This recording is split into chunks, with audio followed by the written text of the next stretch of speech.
Good afternoon. The time is now 1:02 p.m. and I call to order the Health, Education, and Welfare Committee for our budget hearings. If you will stand, I will ask Representative Mary Crawford to give us an invocation, please. Thank you. Dear Lord Jesus, I just thank you for a beautiful day. I thank you for allowing us to come together. Watch over all of us. Keep us all safe. Pray that you give us an open mind. Pray that you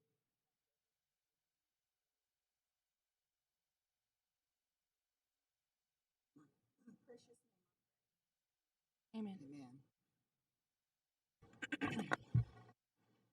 Middle Representative Crawford. We will now have the roll call by April Lindsay, Legislative Clerk. Mayor Crawford. Dan Laga. Joyce Deere. Alega. Leonard Gouge. Here. Robert Huff. Present. Anna Marshall. Present. Madam Chair, you have 5 present and 0 absent. 5 present and 0 absent. All business conducted will be official. We don't have an approval of minutes, so we will go to the order of business, and we are here about the budget for the health systems today. So if Mr. Sean Terry, the secretary, will come forward, and we will get started with the first item, which is contract health.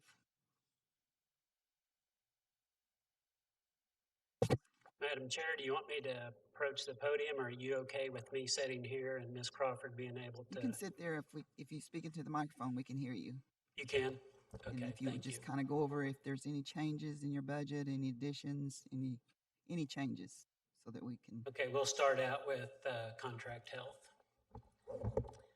Okay, contract health is part of the IHS, which was in the continuing resolution, and there are no changes from what was presented. No changes. No.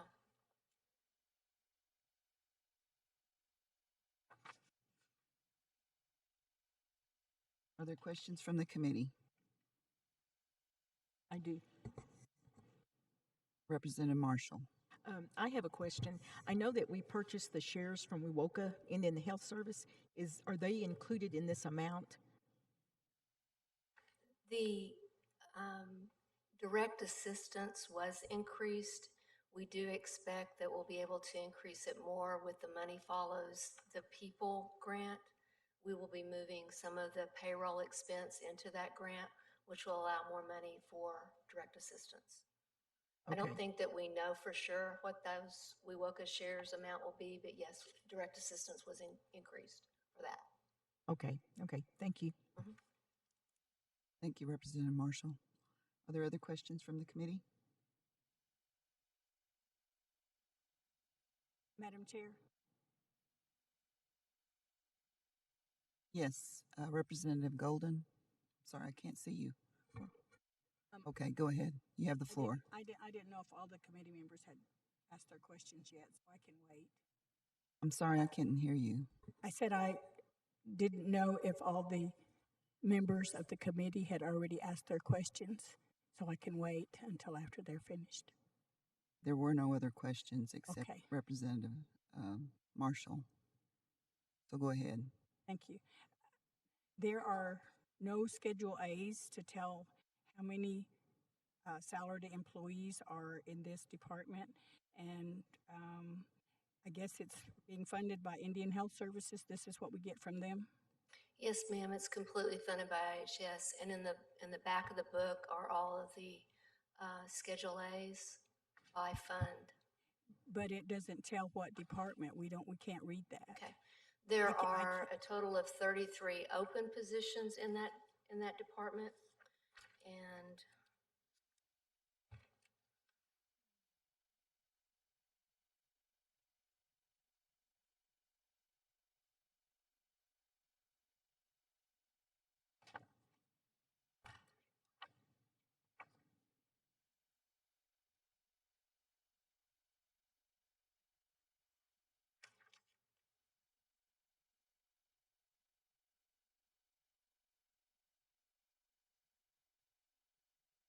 there are 58 total positions in contract health. And where are they all located? They're located in Okmulgee and in the clinics. There are PBCs in the clinics. There are case managers in the clinics. I would say the largest percentage is in Okmulgee, where they process the referrals and the payments. So one more question, and that since your Schedule A's doesn't identify for each of these departments in the health, how do we know how many salaried positions are in each of these departments, and how do we know what the number, not only the number, but the doctors and the pharmacists or whomever are in here? How do we know that? In the back on the Schedule A, it Yeah, should. I looked at it. I can't figure it out because Well, you have the tribal acronyms on the side, and then you have years of level, and then you have a budgeted salary, and then you have if they're FTE or if they're overscale. Okay, I can figure that out, but we don't have the pay scale that tells what those departments are, and it causes us more problem to try to find that what department are they there. And the reason that I'm asking is because there are some complaints of people that say they didn't get a raise. Well, we don't know why they didn't. We don't know which ones they are and what department they're in. So So, why do you do these differently than the controller does?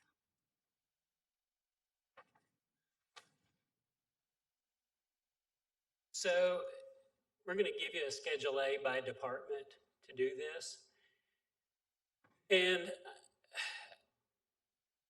Ms. Goldman, I understand the concern, and there was a lot of discussion last year that we have moved away from the traditional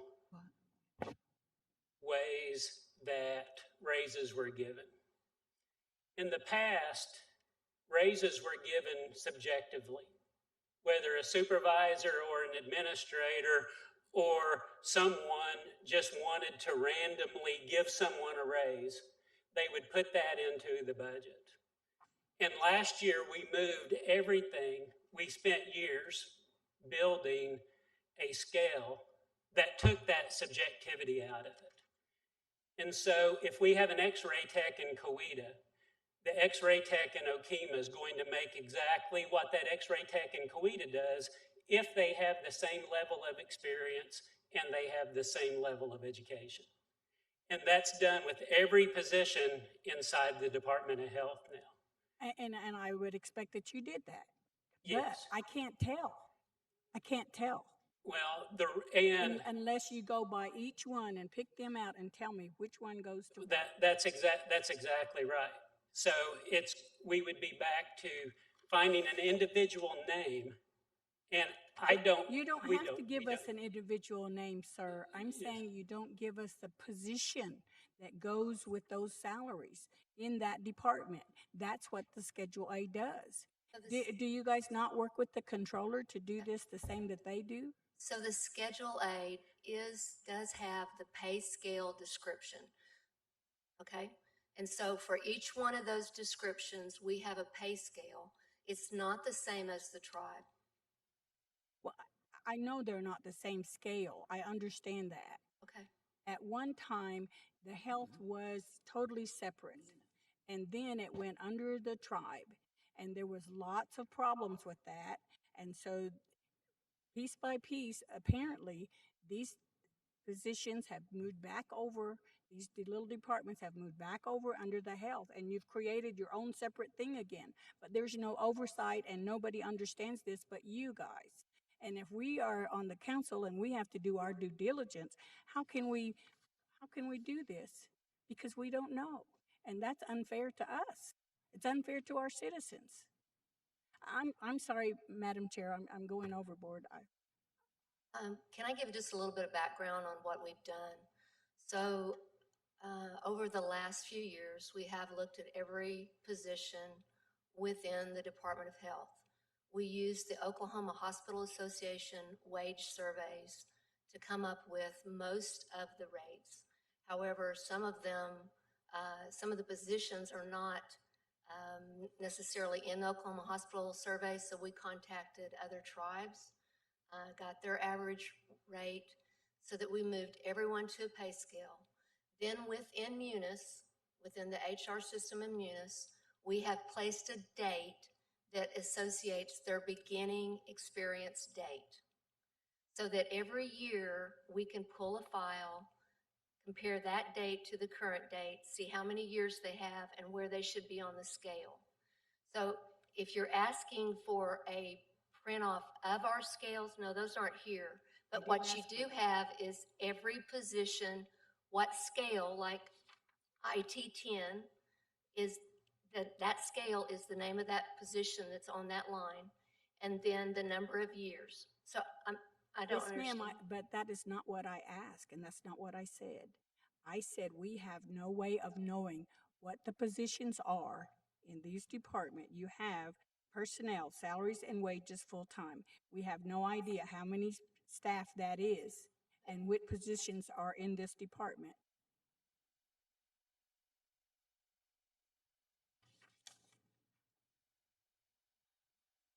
Madam Chair, may I speak? Yes, Patricia, go ahead. I think that's what they handed out to you now. So, And I acknowledge that I received that, ma'am. What I don't understand can I finish?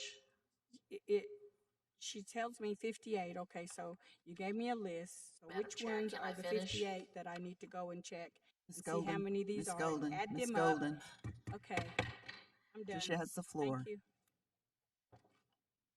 So what you're wanting to see is what makes up this total on this particular budget, which actually this particular budget has already been approved because it is a grant.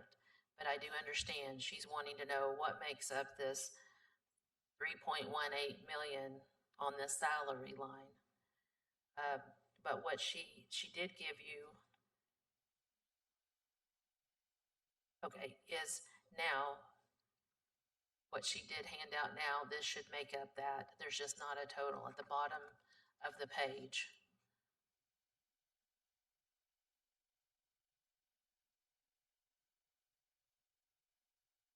Thank you. So is that easier for us to understand or not? I mean, what we have, the pay scale, the list of all the positions. So what you had before was a list of a title. We've assigned a position to each of those. So instead of saying RN Med Surg, Medical Center, it's just RN Med Surg. Because all the RNs that are Med Surg are on the same pay scale. They're not different if they're Medical Center or CNCH or Council Oak. And so in a title, you have a lot more definition about where someone works. With the pay scales, we're looking at a position. And so what's on this Schedule A is the position, not necessarily the title. That's the only difference. Yes. Thank you, Yes. Ms. Crawford. And what is in the budgeted amount does equal what is on the budget.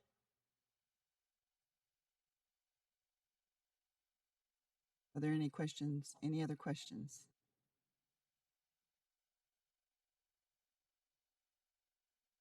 We did these by-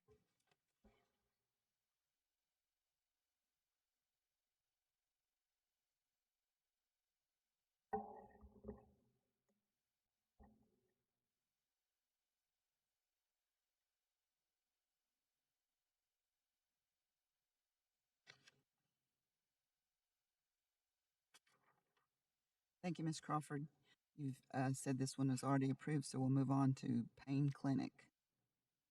Madam Chair, Yes, sir. Mr. Terry.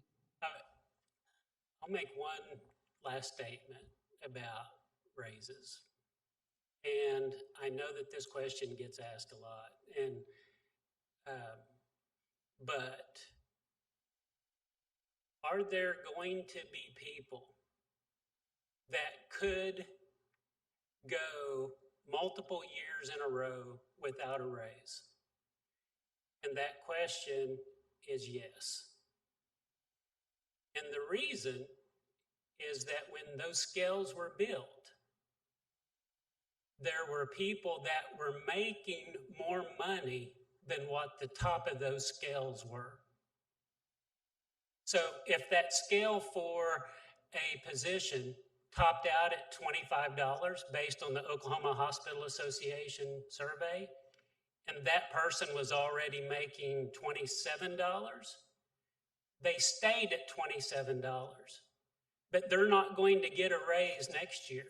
And they're probably not going to get a raise the next year until after 2 years, we adjust the scales and bring them up to date. And we do every position every 2 years. So it is possible that someone at the beginning of all of this would not have seen a raise for 2 years in a row. And so that is one of the areas where creating the scales didn't work into advantage of some people. It was a very, very small number of people, and we have given those people a lump sum that it didn't go on top of their salary, that they got 3% lump sum to adjust for the fact that they did not get a salary increase. But that is a caveat you should just be aware of, because to them it could appear, I've been here working for 15 years, I didn't get a raise the last 2 years and everybody else got a raise. But what they didn't account for was that they were making more money than everybody else for a long time. And we had to make that equal across the board. So there is some of those people that fit into that. I thought I would just get that out of the way for some clarity for you. So thank you. Thank you, Mr. Terry. Madam Chair, can I make a statement? Yes, Representative Harjo, you have the floor. Yes, ma'am. You Yes. know, I heard Mr. Terry speak, and you know, some of that I could agree with, but I think some of the things I've been hearing also is the fact that, you know, like in some of the nurses that we have that's been longtime employees of the tribe, that are making a certain amount of money, then all of a sudden here comes these new kids that are coming out of school, fresh out of school, is making the same type of money as some of our nurses who may have, you know, 14, 15, 20 something years as a nurse. And honestly, now those things I can agree with. I don't think just because they're a nurse that they should all just be paid the same. I think some of that comes with, that should come along with time and experience too as well. And so I think when we put them in that category, well, then we also will allow good employees to walk away from our jobs because they can make better money somewhere else. And so that's all I need to say. So thank you, ma'am. Thank you, Representative Harjo. Madam Chair, Yes, Representative Huff. I'll kind of give you a deal about that too. Also, is that, you know, I work for a company outside the tribe, and you know, we were trying to hire some people, some different county clerks and accountant in our office, you know, and the money we have to pay nowadays compared to what we have on staff 10 years ago are totally different. The market these days are, you know, market rates are higher than what they were 20 years ago. And so if you want somebody to come in and try to work for you, you're going to have to hire them at a higher rate. And maybe, you know, in our company, we had a problem. Somebody was paying, getting paid $45,000. She'd been there for, you know, 8 years. Well, we have a new person coming in. We basically paid them $44,000 because that's the market at this point in time. And, you know, and I think at the point in time, I think, you know, we have to be fair across the board with everybody. I think the best way to be fair to everybody is to put things on a scale basis. You know, that way there's no say, well, he liked her or she liked him, you know, and they got a bigger raise. So I think it's to be fair across the board. And I do understand what Mr. Nelson's saying, some people too, but you have to keep in mind what the market is today compared to what it was 20 years ago. Thank you. Thank you, sir. Madam Chair. Representative, who is this? Madam Chair, Yes. Secretary Terry, I'm sorry, you're right in front of me. I couldn't see who it was. I'm sorry. To Mr. Harjo's point, those scales do adjust for the number of years of experience and your education. And so your years of experience does go into the scale, and your education goes into the scale. And also, some of this stuff with the pandemic was extremely inflated because there was such a lack of nursing during the pandemic.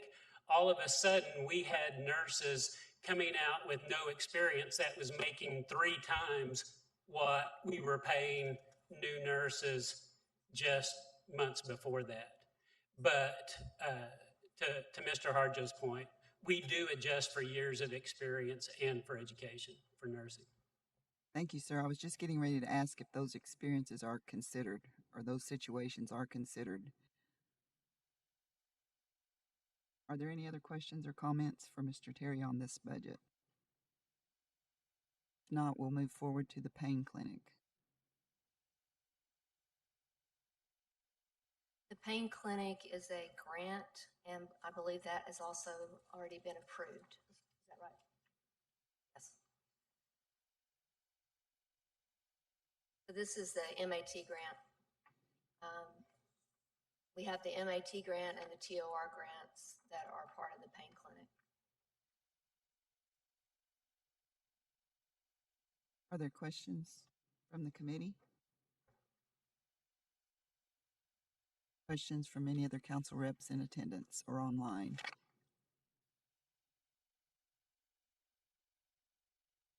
Okay, this has already been approved. If there are no further questions or no other questions, we'll move forward to the pink party. Okay. The pink party, the budget was increased this year. Primarily it had not happened in the last couple of years. And so we did increase it. I think you guys are aware of why we increased it this year. So.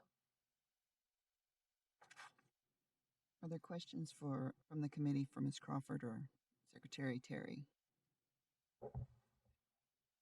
Also with that pink party budget, that was formerly a tribal budget that came out of tribal funds. We went ahead and picked up that budget. We doubled the amount. It was at 12,000. I think for years and years and years, it stayed level with that. Then we've doubled the amount of that pink party budget. So. Are there questions from other council representatives online or in attendance?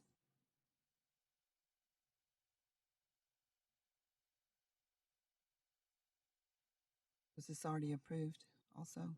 Yes, it would be part of the operating budget that was approved, yes. Okay, we'll move forward. If there are no other questions or comments, we'll move forward to behavioral health. Behavioral health is made up of our IHS, third-party budgets, and the IHS was part of the continuing resolution that was approved, and the third party is part of the operating that was approved.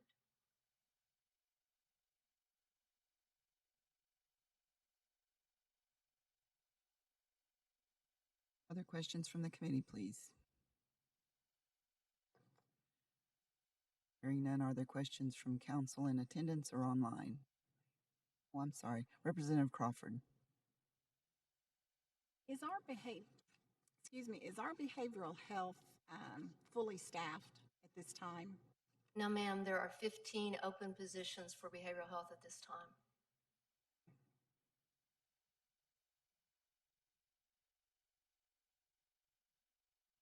And probably a need for more. Okay. And are they all operating out of our building over here?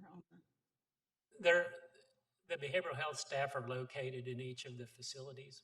So Altmauge has the largest one for here. Just recently, because there's such difficulty in finding behavioral health staff and what the market was doing, we had to adjust the scale. We had to do about a 20% increase across the board to all behavioral health staff. So that is going to be a significant increase in salaries from from last year, if you're looking at those Schedule A's. And you did say that you have employees in each of our facilities, and does that include the Okmulgee Hospital? We have part of a psychiatrist's salary inside the Okmulgee Hospital. The behavioral health office, after we moved out to the new behavioral health building, I think everyone is now located out there. But the only behavioral health person we have at the hospital, we put under the hospital budget, not the behavioral health budget. Thank you. Thank you, Representative Crawford. Thank you, Secretary Terry. Are there other questions from council in attendance or online? Joyce, I have a question. I'm sorry, Representative Marshall. Mr. Terry, I know that there was a concern from Representative Osborne, as well as the Wetumpka community. Do you have a behavioral person that's in the clinic there now? We are the last I checked, so I'll have to fact check myself on this. But the last time that that was brought up, we had a person started to rotate through that clinic. So they were going down there once a week, I think. Okay. I'll verify if that's still accurate. Okay, I would appreciate that, because at the community meetings, they're always expressing this desire. Yes. And I know one week there was some critical issues that were happening in Wetumpka, and it would have been helpful if there had been someone, and at that time there wasn't. But yeah. I'd appreciate it. Yes, I completely agree. I would like to have a full-time person there, and we would once I think this staffing issue gets fixed, but we are trying to rotate someone. Thank you, Representative Marshall. Are there any other questions from the committee or comments? Any questions from council in attendance or online?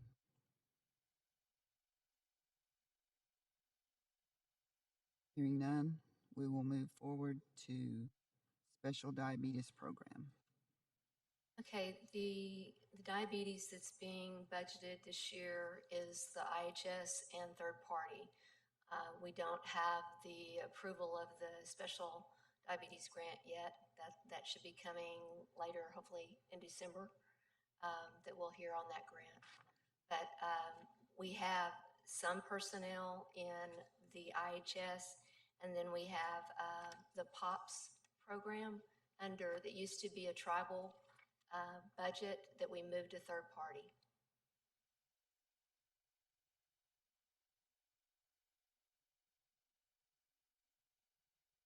Are there questions from the committee? Representative Marshall. I've got some citizens who are diabetic, and they don't go to our clinics, but they go to private clinics under their insurance. But one of the concerns that they have, and they've noticed this huge cost in is it Ozempic? And they were saying people are just buying it, and they're saying that it's driving their cost up. Are you experiencing that? Is there a shortage now, or what? There absolutely is a shortage. And what they found once they started giving that out as a diabetic medicine, that it became a pretty good weight loss medication. So you have that classification of drugs. There is Ozempic. We pay about $117 per prescription for that drug. There's Wegovy that we pay about $700 per prescription. And then there's one that I can't pronounce, and when I pronounce it, I say it wrong. But it's about that same classification of drug that we pay about $700. So there is a shortage. I've got a call with the manufacturer on Friday to let them know how many millions of dollars that we're spending on this drug, to see if there's a way that we could get some kind of direct deal, because right now we purchase all of those drugs through our Indian Health Service supply. And, but where we're headed right now is that at least for our Indian health clinics, now this is not the same as our employee health center, but inside the Indian health clinics, we're going to restrict those drugs for our diabetic patients or those that have a body mass index over 50. And so the diabetics that are having problems and those morbidly obese are still going to have that. But those that are on it just for the weight loss and they don't meet all the criteria, we're going to start restricting some of that as the supplies are getting lower. But this is something that we've been talking about every day for the last couple of weeks, and we'll have a call with them on Friday at 9 a.m., I think. Thank you, because that seems to be a concern for some diabetics not being able to get that medication. It's really unbelievable how many prescriptions of this, that it's our number one drug, I think, that we've been pushing out. And it's had pretty incredible results. I think as a tribe, one of the ways that we need to be thinking about this is that this is a long-term investment, because the more people that we can get losing weight now, it's going to pay off 5 and 10 years from now. So I think it's worth the investment. We're going to do everything we can do to try to keep that continued. Okay. Thank you, Mr. Terry. Thank you, Madam Chair.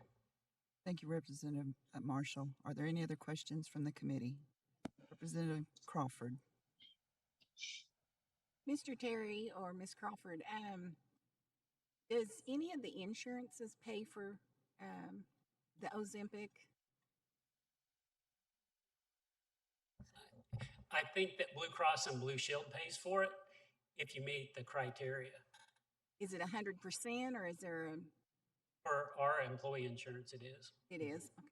Thank you. Thank you, Madam Chair. Thank you, Ms. Crawford. Representative Crawford and Ms. Crawford. Are there any other questions from the committee? Are there any questions from council in attendance or online? Madam Chair, Speaker Lowe. Yes, Speaker, you have the floor. Yes, ma'am. Thank you, Madam Chair. This question is for Mr. Sean Terry. Mr. Terry, do you ever see us getting actual gymnasiums, workout facilities? I work out every morning, 5:30. I see about 10 Muskogee Creek tribal tags at the gym every morning. We pay $85 a month because our own dome won't open that early and it's not big enough to handle the capacity. We're talking about diabetes prevention, and that's one easy way to do it. Are we ever going to have a gym, sir? We've had the architect, Speaker, build 2 models of a gymnasium and what it could look like. It is something that I would be open to working with the tribe to do. I'm not sure if it fits underneath the Department of Health as for us to operate that, or if it's something that we should do there. But I would love to see gymnasiums open everywhere. And just inside the facilities, you guys know that we put some workout facilities in Eufaula and Okemah, and it's been extremely tough to try to keep those open because, well, the pandemic hit for one thing, and we just couldn't have people running in and out of the clinics. And then you have to have someone in there 24/7 and so on and so forth. But I support the idea. We do have architecture sketches of those, and I'd be happy to work with the council and the administration to figure out the best way to do that. Thank you, sir. Thank you, Madam Chair. Thank you, Madam Speaker. Chair. Yes, Representative Harjo. Yes, You I have have the floor. a question for Mr. Terry. Okay, go ahead. You and I had talked a while back, and we were speaking in terms of the sensors that the diabetes clinic has been given out. And that was something that I expressed to you, that there was a big concern, because there's a lot of people that really like that because it helped them to manage your sugar a lot better. And there's a lot of people, even such as I, that the A1C has gotten a lot better. And then even because of that, it's helped with weight loss. And I think it goes along with everything you were saying earlier, that that's going to help us to begin to save money out of all the way around, as far as medication and all the different things that can happen just because we have control over sugar. And so I guess my question is when we talked back then, you said that you were going to pull out a sum of money to ensure that all the diabetics within their tribes would actually be getting these sensors. And so is that still the same thought that you have back then? Is it still the same thought you have today? So thank you for that question. It's an absolute great question with the special diabetes program, Representative Harjo. We have about 4,800 diabetic patients that are currently in the clinics that we've been getting the Dexcom 6 reader. And so we pulled out about $240,000 that was going to be special diabetes carry forward money. And we purchased sensors for all of our Creek citizens that are diabetic. And the problem with purchasing these sensors is that they expire. And so we worked out a deal with Dexcom that we can give them a purchase order and they won't send them to us until we're ready for them. So I can buy them for the whole year, but they're not going to send me a year worth of supply. They'll hold those until we're ready so that we don't get expired readers. But we have taken the step that every Creek diabetic will have a sensor if they want one.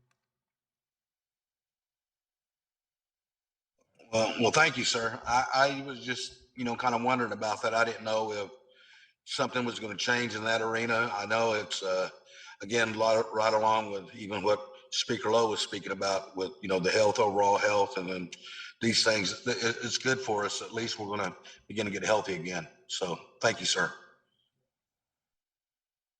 Thank you, Representative Harjo. Are there any other questions? Hearing none, will you let me know, Ms. Crawford or Secretary Terry, which one of these have already been approved if I get to one that hasn't? Yeah. So we'll move on. So the next one is third-party tobacco prevention. That is part of the operating budget, so that was approved. We are down to one employee in that. That was a grant that the state of Oklahoma chose not to renew a couple of years ago. And so we moved it to third party at that time. This particular program is underneath behavioral health now.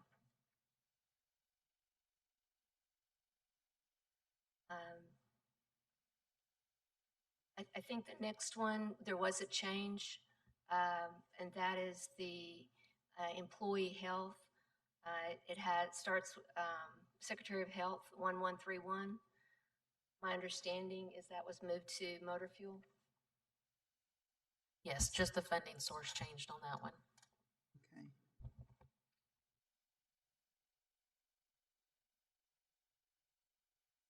And that one was approved as well. That's the It only needs one. to be approved. Okay, sorry. That the only one? Okay. Okay, let's move on to the tobacco prevention. Yes, so the tobacco prevention was a third party, so it's part of the operating budget that was approved. Okay. I think the next one that will need to be approved is the Secretary of Health motor fuel, and that's the employee health. That's the only tribal budget that we have this year. And employee health, that is not our clinic, that is the employee health employees who take care of both the tribal and health employees. Hey, hold up just a minute. I want to ask the committee, did they have any questions on the tobacco prevention? Are there any questions for Ms. Crawford or Secretary Terry from the committee? Ms. Marshall, Representative Marshall. Since it was on a grant and it's running out or it's already ran out, so that's going to be moved to third party? Is Yes, that my- ma'am, it's been third party the last 2 years because has? they chose not, Oklahoma chose not to renew that grant. Right, Yeah. okay. Okay, so you'll just have that one, it will remain at one position probably until forever?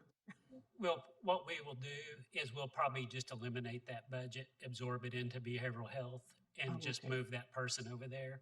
So okay. it'll probably go away. We just had hopes that the state would come back and refund it. So Yeah. that budget will probably go away next year. Okay, thank you. Thank you, Representative Marshall. Are there any other questions from council, online, or in attendance regarding tobacco prevention? Hearing none, we will move forward to the Secretary of Health budget.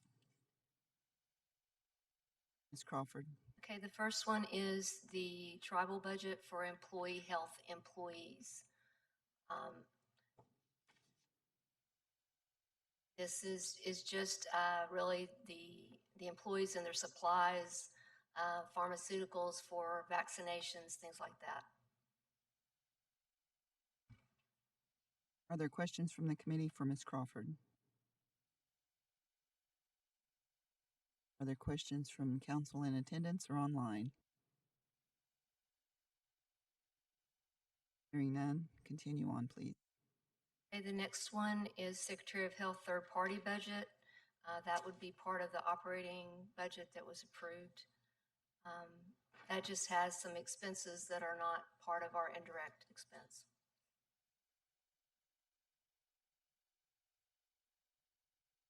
Are they listed on here? Pardon me? Are those expenses listed? Or do you need to? Advertising, recruitment, some software, and non-medical service contracts, sponsorship fees. We don't include those in our indirect expense. Yes, Representative Huft. Sponsorships, what is that? Who's that involved? Who, you know, as far as that goes? Like, who do you sponsor?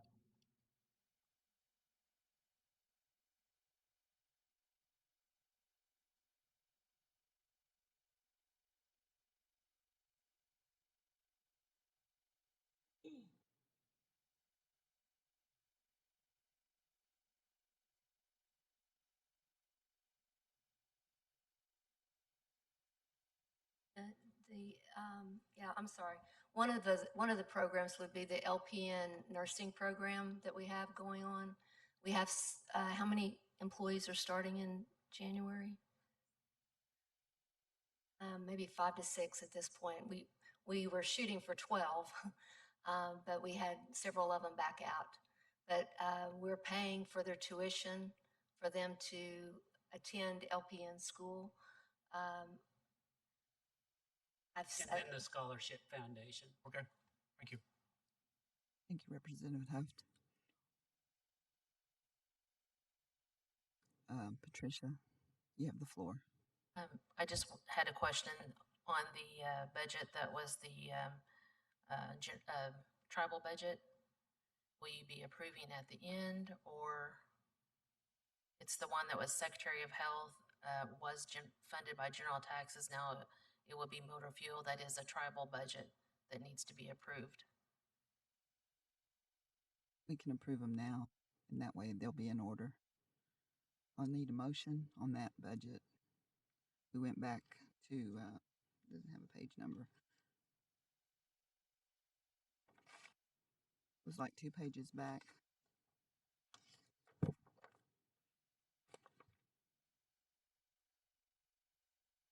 Madam Chair, Yes, Representative Huft. Tricia, are you saying we need to make a motion to approve that part? I'll make that motion to approve the Secretary of Health for the general taxes and license funding source. Is that the correct one? It's Motor motor fuel? fuel. Motor fuel.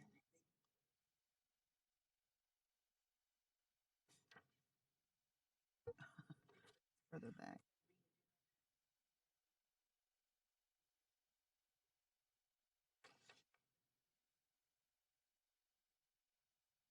Madam Chair, Yes, Secretary Terry. As you guys are probably aware, we put this budget together. It's the largest budget in Department of Health history. It's about a $300 million budget. We have roughly about $500 million in our investment accounts. So we're going to be well under budget as to compared to what our revenues are. I know that the tribe has been trying to balance if there's a desire for me to pick that budget up through third party and you want me to absorb it instead of coming from motor fuels, I'm willing to do that if you guys choose to do that. Make that motion. We had a motion on the floor, but we're on this motor vehicle fuel page. Representative Huft. It was general taxes and licenses. That's one. I make a motion that we ask the Secretary of Health to absorb that into the third-party billings. Second. We have a motion and a second from Representative Huft and Representative Gouge to absorb that budget for the Secretary of Health. Discussion? Any discussion? I'll make a comment. It's probably the first time that we ever had it in the health, our budgets that health has come to us and say, hey, we'll take the budget over rather than ask money for us. So I appreciate Mr. Terry and your staff for doing everything you guys do for us, especially in the third-party area. Thank you. Are there any other comments from the committee? Are there comments from the council in attendance or online? Hearing none, roll call vote, please. Robert Huff, Yes. Mary Crawford, Yes. Anna Marshall, Yes. Leonard Gouch. Yes. You got 4 in favor and 0 against. 4 in favor and 0 against. The motor vehicle fuel budget is approved under the Secretary of Health.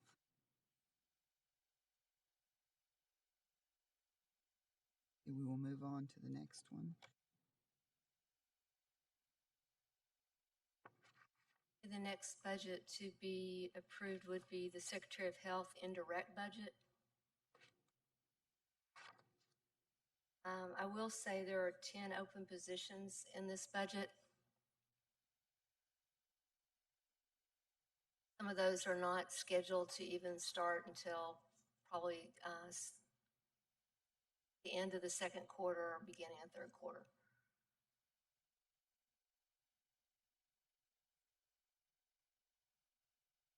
Are there questions from the committee for Ms. Crawford?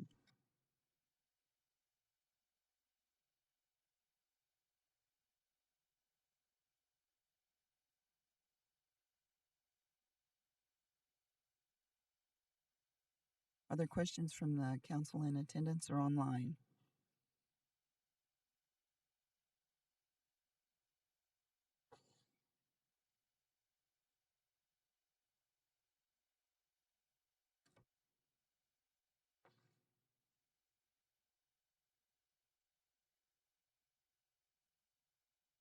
Patricia, do we need to vote on this one?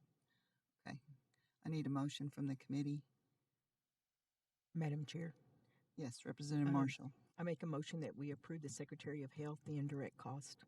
Okay. We have a motion on the floor from Representative Marshall. Second. Second from Representative Huft.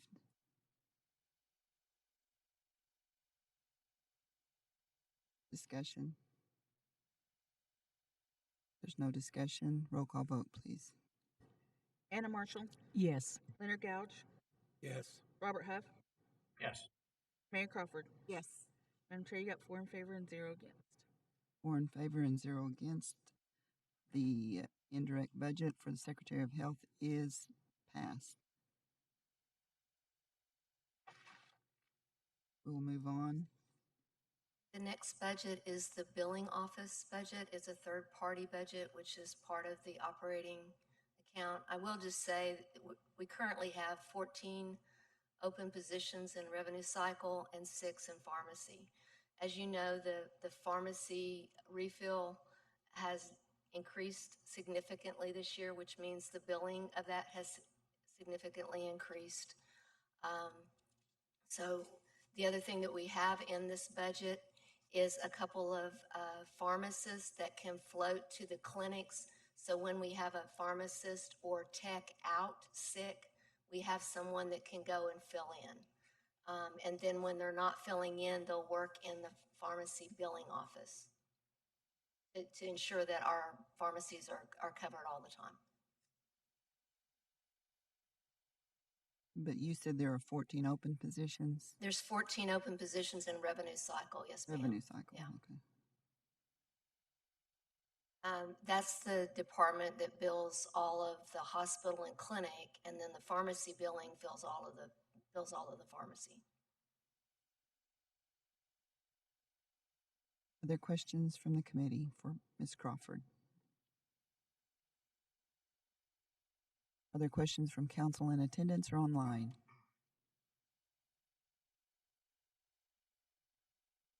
Hearing none. We don't need to vote on this one, Patricia. Okay, we will move on to the Indian the Health next- Service. Health service? That's what I have. Facilities management. I Yes, believe is facilities next. Okay. management. So there's an Indian Health Service budget that has some minimal salary in it. Most of the facilities management is in third party. As our buildings increase, so does our need for facilities management. So they have 8 open positions at this time. One thing that I've failed to mention at the onset was in this year's budget, we moved all of our security to be employed rather than contract. We tried contract. We've had 3 different companies, and they just felt like it would be best to pull that in-house and better manage it. So those employees are in each one of the facility budgets. So based on how many security officers it took to, say, cover the hospital or the clinic, that's in their individual budgets. But that's just additional in the salary line that wasn't previously in contract expense. Thank you. Other questions from the committee for Ms. Crawford? Questions from council in attendance or online? Hearing none, we will move on. Okay, the next is Health Information Management. This is our IT. We have a small Indian Health budget, which is just to cover really the next gen, which is system that's legacy system now. Then there's a third-party budget to cover what's left on our Cerner system, which is also a legacy. And then the biggest budget, of course, is our indirect, and that one you will need to vote on. I will say there are 39 open positions in IT. 5 of these are for a call center that is planned for this next year. Madam Chair, I know that one of the common complaints that you guys get across the system is always about answering the phones, and they can't get a hold of someone. So this year we're going to build a call center that's going to be staffed 24/7, and it's going to have nursing and contract health and other folks inside that call center. And if someone doesn't answer at the clinic or where they're trying to call, those numbers are going to roll over to this call center, and that they'll be able to answer that, and there will be nursing that can answer nursing questions and contract health questions. And so that way we can be more responsive to these phone calls. Because the reality is, if you call one of our facilities, there's a good chance that those people are busy in there and that it's not going to be answered. And we know that answering the phone is important, and we want to do that. So we're going to try this experiment of having a call center that people can call all the time. Will that be located in Okmulgee, or do you know where? Probably be located. We originally were going to plan that at that Riverwalk facility, before we bought Council Oak. So there's a good chance that it's going to be at Council Oak in the branch building out by the highway, I think is where we've been looking at. Thank you. Are there questions from the committee? I have a question. Representative Marshall. When will the call center be up and running? I know that there's some technology that we've got to purchase that's going to take a few months to get that. And we applied for a grant to get some of that taken care of. So my assumption, it would probably be somewhere in the second quarter of next fiscal year. January, February, March timeframe. Thank you, Representative Marshall. Are there other questions from the committee? Any questions from council in attendance or online? Hearing none, we can move forward. Medical services. Do they need to vote? Do we need to vote on that Yes, budget? yes. Oh, we need to approve that, the indirect budget. I'm sorry. Madam Chair, I make Yes. a motion to approve the Health Information Management Indirect Service. Okay, we have a motion on the floor from Representative Marshall to approve this budget, and second by Representative Crawford.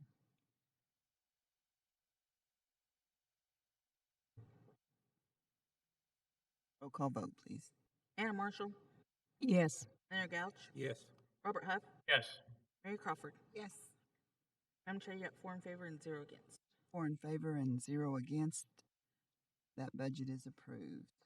Health info management. We'll move on to medical services. This is also an IHS budget, so it's been previously approved. There's a small third-party budget following that. That is just to pay for the on-call for the SANE nurses. So the SANE grant will not pay for their on-call, so we pick that up in third-party. Other questions for Ms. Crawford from the committee? Other questions from council in attendance or online?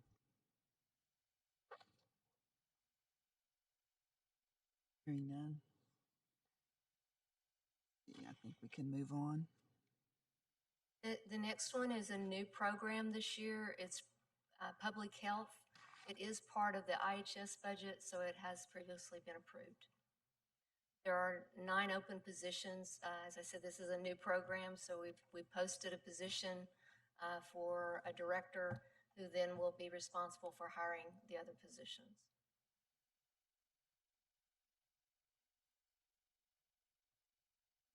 Other questions from the committee? For Ms. Crawford? Any questions from council in attendance or online? Hearing none. We don't need to vote on this. Okay. The next item is Okemah Hospital. Yes, ma'am. Okemah Hospital is a third-party budget, so that one has previously been approved. I will say that we have 38 open positions in this budget. Just a tidbit that I got from the Oklahoma Hospital Association. They recently sent out some information regarding labor costs. And since the pandemic, rates for employees have risen 31.5%, but contract health has increased 204%. So we are, you probably have seen the ads. We've had a virtual job fair in one. We've got a couple more virtual job fairs planned. We've had job fairs in the buildings. We're trying desperately to fill these positions because every one that we can't fill with an employee, we're paying contract health at very, very high dollars. So, you know, when I say we've got 38 open, that was at the time that we created this. I couldn't tell you today. I believe a lot of those have been filled, but I don't know for sure how many. I just know at the time that I did Schedule A's, we had 38 open positions in Okemah.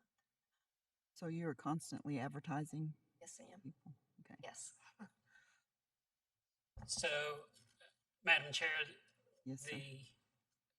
the negative side and where some of this nursing salary stuff gets skewed is that we've had to heavily rely on agency nursing to fill these roles when we don't have employees. And an agency nurse today, I believe we're paying They're like $85 $85 to $95 an hour. So that does make a whole lot more per hour than what our employees make. But keep in mind, our employees are also getting the benefits and everything else that comes with it. But we're also starting to see these nursing agency contracts going away. So as the pandemic has slowed, these contracts have slowed, and these nurses are starting to look for jobs. So we think that this hopefully is going to normalize and balance out sometime this year. But that's been a big, big issue. So if some of these positions that were held during the pandemic and they are hired by you after, did their salaries go down to what everyone else is making? I mean, that's considered. Yes, we've actually had some people come off of contract and come onto our payroll at our pay scales, yes, ma'am. Some of the agencies will work with us after we've employed or paid for them for a certain period of time. Then we can hire their employees without a fee. And so that's what we're trying to do, so that we're not paying fees to hire contract employees. Thank you. Representative Crawford. Have you all been pretty successful with recruiting the nurses out of the schools before they graduate? So we have a relationship with Green Country, and they're rotating through Okmulgee Hospital. So we've done very good with Green Country. We have a rotation of nurses through TCC that's been rotating through. We've been having discussions with, I've been in discussions recently with University of Tulsa. And then we have agreements with a lot of schools where they want to just send one student every now and then. But to have a formal rotation, we have that with a couple of those schools. We're hoping that we can build. We mentioned earlier that we're now paying for our employees to go through LPN school. And we've started that program. And we're hoping that as soon as we finish that, we can start the LPN to an RN program and pay for them to go to their RN, from there to a BSN. So that's really what our hopes is that we'll continue to breed our own inside. But Green Country here in Okmulgee has been good at rotating nurses through. So with these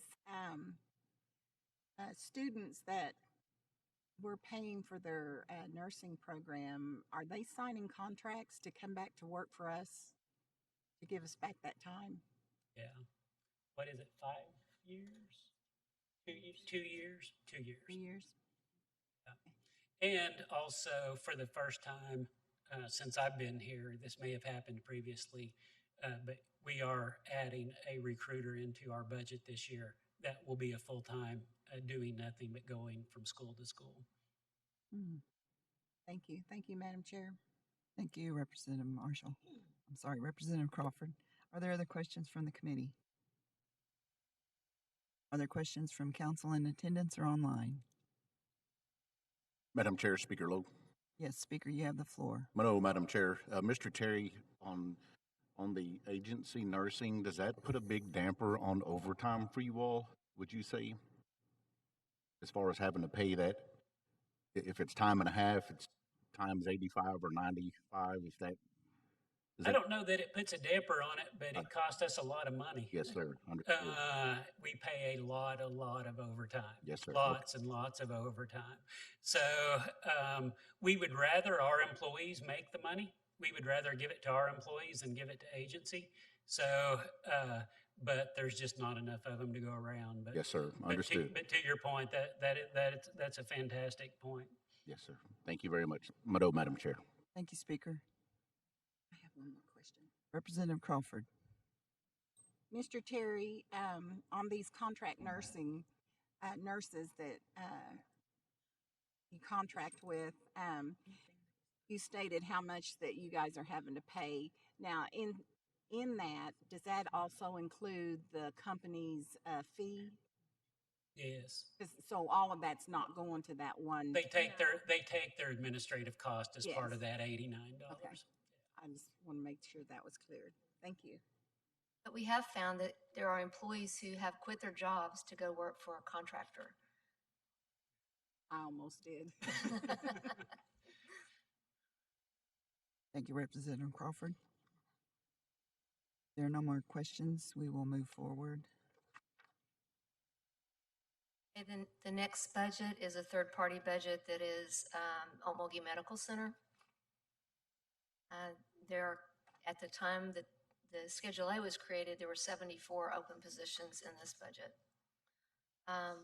One of the things that's different about the medical center is, when we moved the LTAC to the medical center, we no longer have a separate LTAC budget, so that, but that floor is on the medical center, so that is additional cost in the medical center budget, but we just moved it from one budget to another.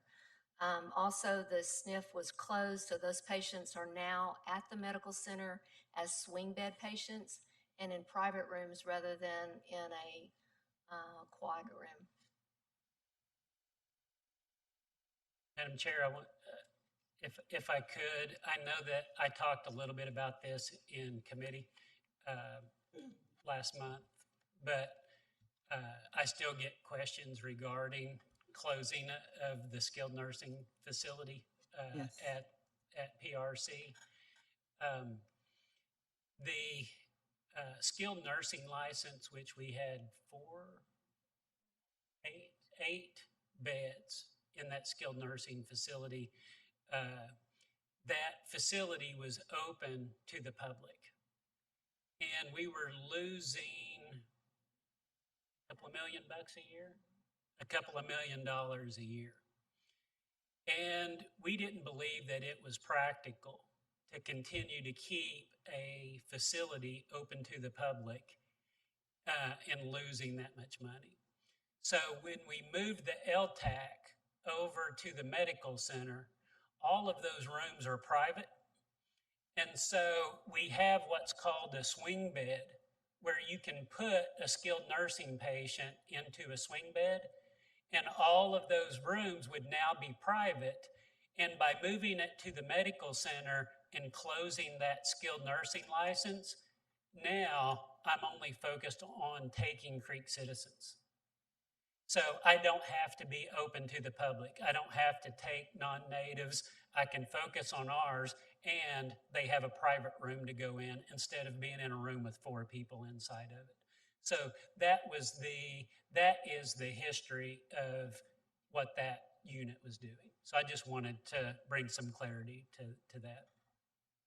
You feel that will be needed for a while in the future?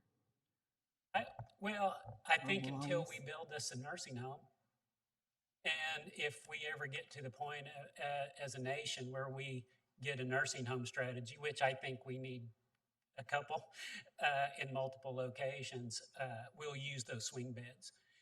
But we're also going to, I've made a recommendation to the hospital team to add a swing bed back into Okemah so that we can keep a position there.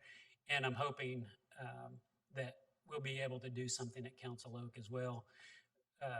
But I think that'll happen for a while, yeah. Okay, thank you. Are there other questions from the committee? Are there any questions from the council in attendance or online? Hearing none, we can move forward to the Council Oak Community Health Hospital. Now, Council Oak Hospital budget is a third-party budget. At the time that the Schedule A was done, there was 145 open positions. We have filled a lot of those positions now.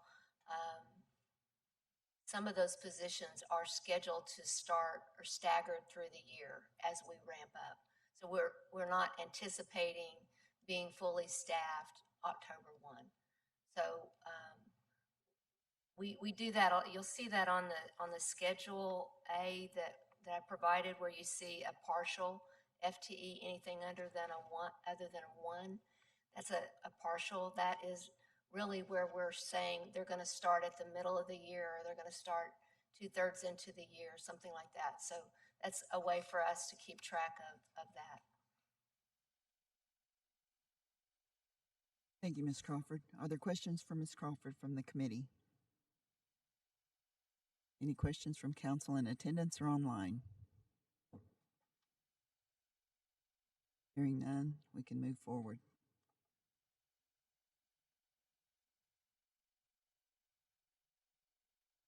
Okema Clinic. Okema Clinic is an IHS budget. There is one small third-party budget, and that is for the denture program, I believe. That used to be a tribal budget. We moved to third-party a couple of years ago.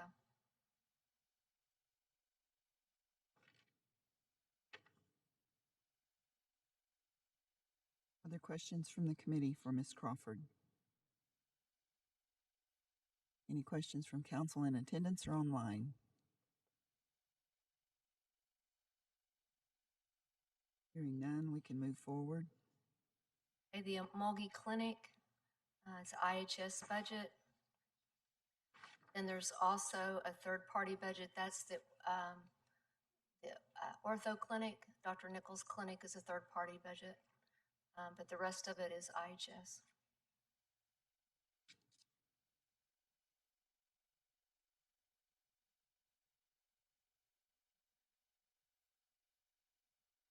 Are there any questions? Any questions or comments?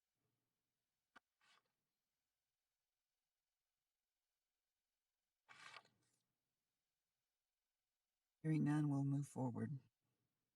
The next one is the Eufaula budget, Eufaula Clinic. That's an Indian Health budget for that clinic. And then there is a third-party budget for the loan expenses on that budget. We pay those through third party.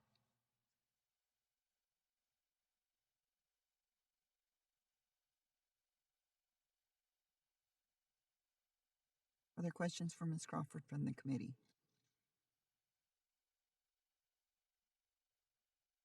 Any questions from council in attendance or online? Hearing none, move forward. The next budget is the Sepulpa Clinic. That's a Indian Health Service budget. Each one of these clinics do have a small third-party budget that pays for their reference lab and sometimes commission core. It was just our way of keeping the services in the clinics, but still maintaining the amount that we get from IHS. So anything that goes over IHS, we put into a third-party budget. Thank you, Ms. Crawford. Other questions for Ms. Crawford from the committee? Any questions from council in attendance or online?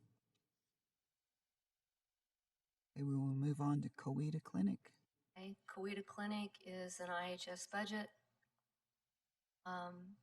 The third-party budget that's behind it, that is their denture clinic. That was previously a tribal budget as well, that we moved to third-party. Are there questions from the committee on this budget?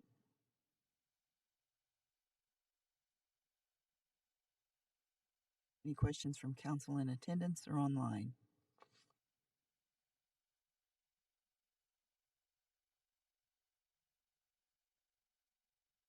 Hearing none, we will move forward.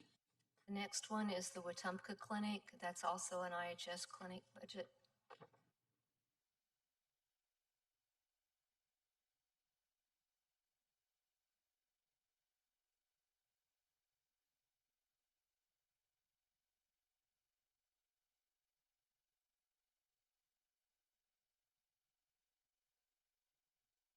Are there questions from the committee for Ms. Crawford?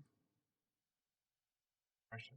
Yes, On Representative that Huff. Wetumpka Clinic, do they have a physician staff there, a doctor in there, or is just a? We have a physician assistant there. Actually, I'm not sure if she's a nurse practitioner or a physician assistant. I mean, I don't see that position here, that's why I was asking her. Pardon me? I don't see a physician's assistant here. It's in the doctors and pharmacy dental line, the 50150. We put all of our physicians, our mid-levels or physician assistants, nurse practitioners, and pharmacists in that line. Okay.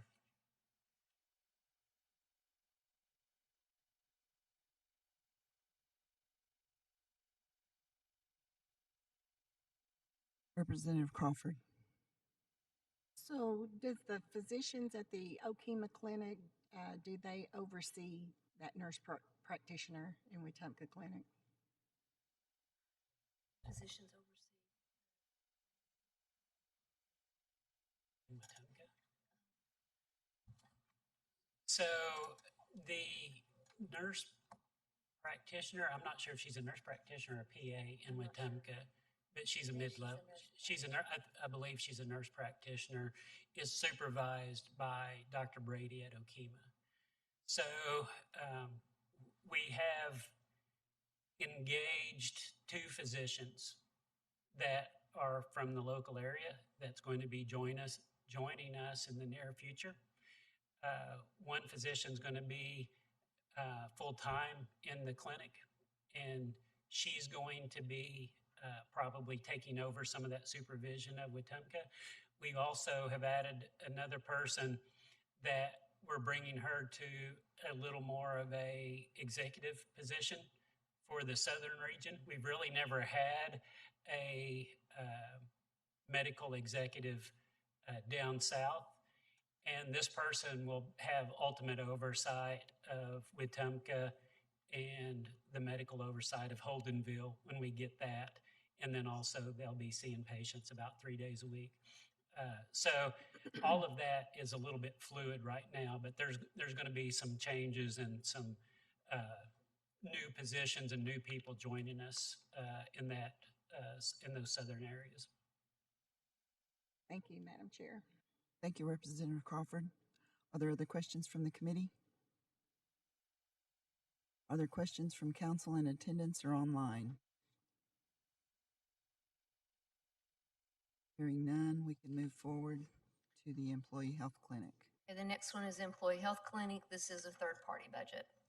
And this is for the clinic that's next door to Omogi Clinic, across from the medical center.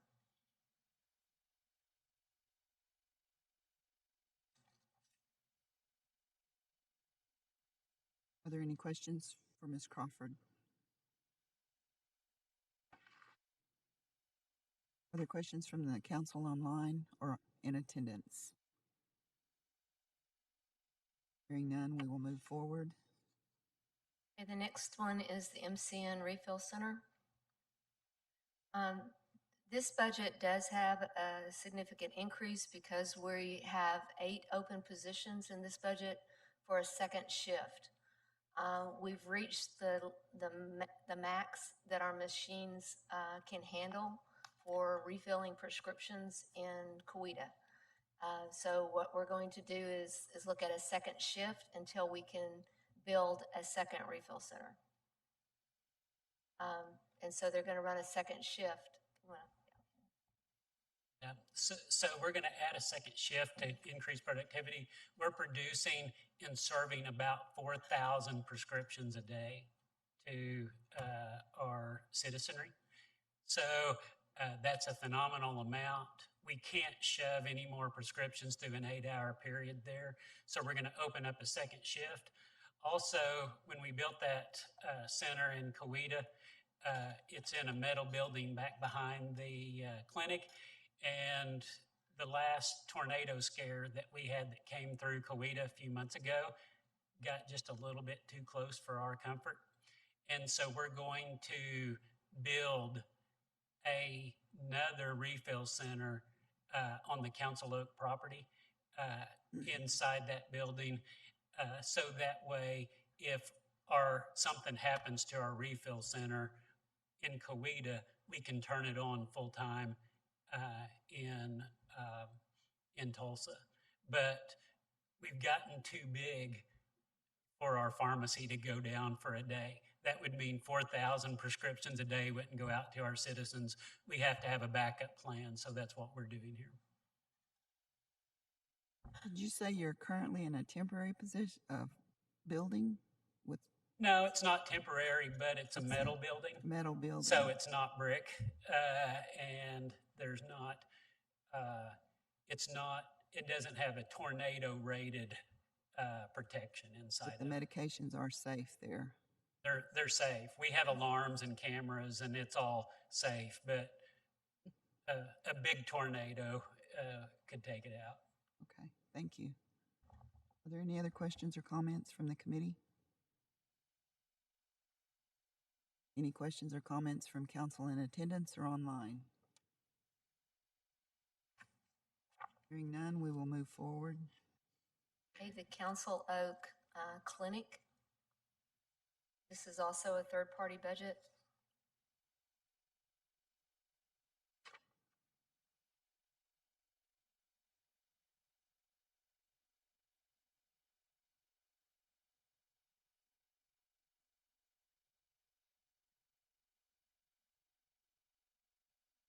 Are there questions for Ms. Crawford on this budget? Council Oak Comprehensive Health Clinic.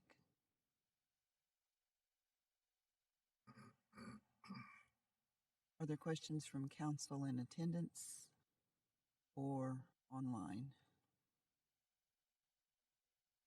Yes, Representative Gouge. What is medical supplies non-billing? Medical supplies not billable are things like gauze and needles. There's actually a whole lot of medical supplies that are considered non-billable to the patient. They're part of doing the procedure. So that would also include the supplies that are used by the lab, which lab is a large consumer of supplies. They have a lot of reagents, costly reagents that are used in the machines. All of those are what we would call a medical expense, but it's non-billable to the patient. Whereby, let's say you did a knee, replaced a knee, that implant would be billable to the patient. So that would be a billable supply versus the gowns and all of the stuff that the surgical staff wear in the surgical room is considered non-billable. Okay. Does that make sense? Okay.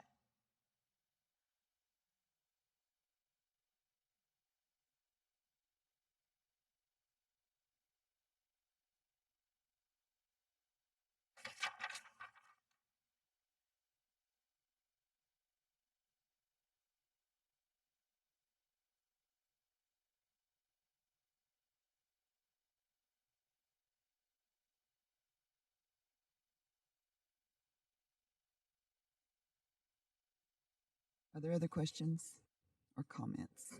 Yes, Representative Gouge. I probably should ask this earlier, but how many contract nurses are on staff now? I don't know how many Probably dozens. I don't have an exact number for you. I can get you an exact number, but I think all of Okima's nighttime shift is probably contract labor. There's several nurses coming to the ER that's contract labor, a couple during the day, several at Council Oak. So my guess